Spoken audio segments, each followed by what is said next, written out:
حضرت شیخ الہند صاحب نور اللہ مرقدہ ہمارے دارالعلوم دیوبند اور وہاں کے علماء اور مشائخ، ان کی گرفتاریاں ہوتی رہی، بہت جیلوں میں رہے، سب سے اخیر میں مالٹا کی جیل میں تھے۔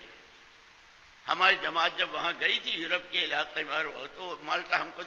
بالکل برف میں چھپا ہوا، اور اس زمانے میں سخت سردی،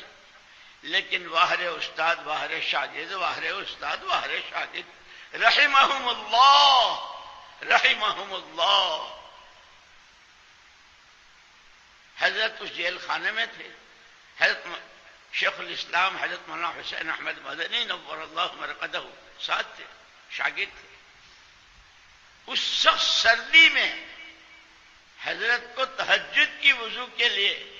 وہاں تو برف تھا، اس لیے کہ ہم پر بھی گزر چکی، ہماری جماعت جب کعبی کے اجتماع سے لبنان گئی تھی تو لبنان میں سردی جو ہوتی تھی وہ ایسی ہوتی تھی کہ جہاں وضو کرتے تھے تو اس کے پائپوں میں برف جم جاتی تھی۔ ہمارا ایک ساتھی، اللہ اس کو غریق رحمت فرماوے، سب سے پہلے اٹھتا تھا گھنٹے ڈیڑھ گھنٹے پہلے، اور پانی گرم کر کے ان پائپوں پر ڈالتا تھا تاکہ وہ برف پگھلے، اور اس سے ہم وضو کرتے تھے۔ خدمت کرنے والوں کی تو اللہ پاک ہی، اسی لیے کہتے ہیں عبادت سے جنت اور خدمت سے خدا ملتا ہے۔ حضرت مدنی نور اللہ مرقدہ ساری رات بلب کے نیچے لوٹا لے کے، اس کی گرمائی سے جتنا بھی پانی کی ٹھنڈک دور ہو۔ خیر، قصہ مختصر ہوتے ہوتے ہوتے حضرت کے لیے یعنی بہت سارے ٹارچر کیے گئے، بجلی کے تار اور کیا، لیکن اخیر میں پھانسی کا حکم ہوا۔ جب پھانسی کا حکم ہوا تو جتنے خدام تھے اور جتنے چاہنے والے تھے وہ تو خوشیاں منا رہے تھے اور مٹھائیاں تقسیم کر رہے تھے کہ ساری عمر کی تمام تر کاوشیں، ساری عمر کے تمام مجاہدے اور ساری تکلیفیں، کہ نبوت کے بعد سب سے اونچا درجہ شہادت کا، کہ آج وہ ہمارے حضرت کو پھانسی پہ لٹکایا جائے گا۔ ابھی وہ آرڈر ہی ہوا تھا کہ معلوم ہوا تھوڑے دنوں کے بعد وہ آرڈر کینسل ہو گیا۔ تو یہاں یہ مٹھائیاں تقسیم کر رہے تھے اس وقت میں، اور جب آرڈر ہوا تھا تو حضرت شیخ الہند صاحب نور اللہ مرقدہ زارو قطار رو رہے تھے۔ خیر وہ آرڈر بھی کینسل ہو گیا۔ اس کے بعد پھر دیوبند تشریف لے آئے اور بہت سارے آگے بڑی ساری ان کی سوانح ہے اور سیرت ہے۔ آپس میں باتیں ہونے لگی کہ کون پوچھے حضرت سے کہ ہم تو مٹھائیاں تقسیم کر رہے تھے اور آپ رو رہے تھے، کیوں؟ لیکن یہ جو خدام ہوتے ہیں نا، جو خدام ہوتے ہیں وہ ناک کے بال ہوتے ہیں، وہ حضرت کے کان میں آ کے یوں کہہ کے چلے جاتے ہیں، اور بیچارہ مجمد بکتا ہی رہتا ہے۔ جیسے حضرت شاہ باقی باللہ صاحب رحمت اللہ علیہ کے یہاں روزانہ کا معمول تھا، مہمان جو آتے تھے تو ان کے کھانے کا، اور وہ پھر خانقاہ بند ہوتی تھی، پھر صبح کو مصافہ ہوتا تھا۔ رات کو کچھ لوگ آئے ایسے وقت میں کہ خانقاہ بند ہو چکی تھی، کھانا بھی ہو چکا تھا۔ کچھ لوگ آئے، ایک بھٹیارے نے، جو سامنے بھٹیار خانہ تھا، اس نے دیکھا کہ حضرت کے مہمان ہیں، یہ مہمانان رسول خدا قدر کرنے کی توفیق دے، اور ان کے پاس جو نعمت ہے ان کو اس نعمت کی قدر کی توفیق دے۔ اس بھٹیارے نے کہا کہ مہمان تو حضرت کے ہیں، وہاں تو سب ختم ہو چکا ہے۔ اس نے بھٹیار خانہ کھولا، تنور جلایا، روٹی لگائی اور سارے مہمانوں کو کھانا کھلایا۔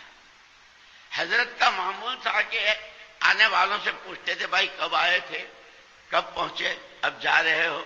مسافر کر، رات کہ تم آئے تو اس وقت تو تمہارے کھانے کا کیا ہوا؟ تو جو سامنے بٹیارے نے ہم کو کھلایا، بھائی بلاؤ اس کو، بٹیارے کو بلایا، بھائی تو نے میری وجہ سے، یہ جو نسبت ہوتی ہے نا نسبت، اب آپ حضرات تو علماء کرام ہیں اور سب ماشاءاللہ، اور لوگ بھی جو ہیں بار بار سنتے رہتے ہیں، نسبت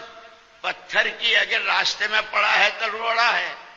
اور وہ وہاں سے ہٹ کے مکان کی دیوار میں آ جائے تو مکان والا اس کو ہاتھ نہیں لگانے دے سکتا، اور مکان سے نکل کر مسجد کی دیوار میں آ جائے تو سارا گاؤں جان کو آ جائے گا، اور اس مسجد سے نکل کر بیت اللہ کی دیوار میں آ جائے تو پتھر وہی ہے،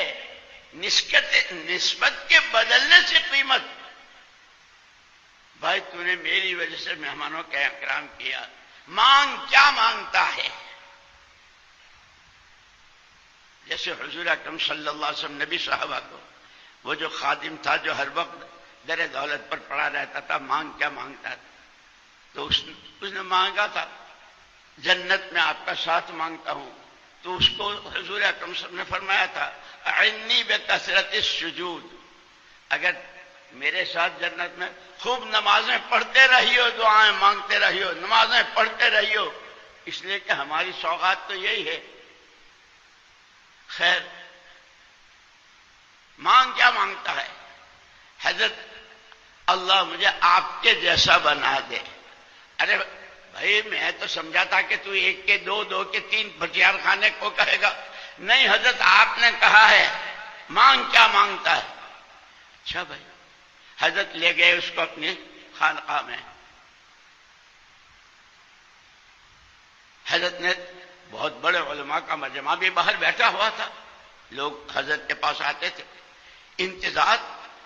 لوگ سوچنے لگے اس بھٹیارے کا کتنا بڑا حساب ہے جو چپتا ہی نہیں ہے۔ حضرت اس کو اپنی خانقاہ، اپنے اس خاص کمرے میں جہاں اوراد و وظائف، توجہ ڈالی تو ایسی کہ جب دونوں باہر آئے تو لوگوں کو پہچاننا مشکل ہو گیا کہ باقی باللہ کون اور وہ بھٹیارا کون۔ لیکن جہاں حضرت باقی باللہ سالوں کے مجاہدوں اور قربانیوں کے بعد پہنچے، یہ گھنٹوں میں برداشت نہ کر سکتا، غش کھا کے گر گیا، تو معلوم ہوا کہ یہ تو ہے فانی فی اللہ اور وہ ہے باقی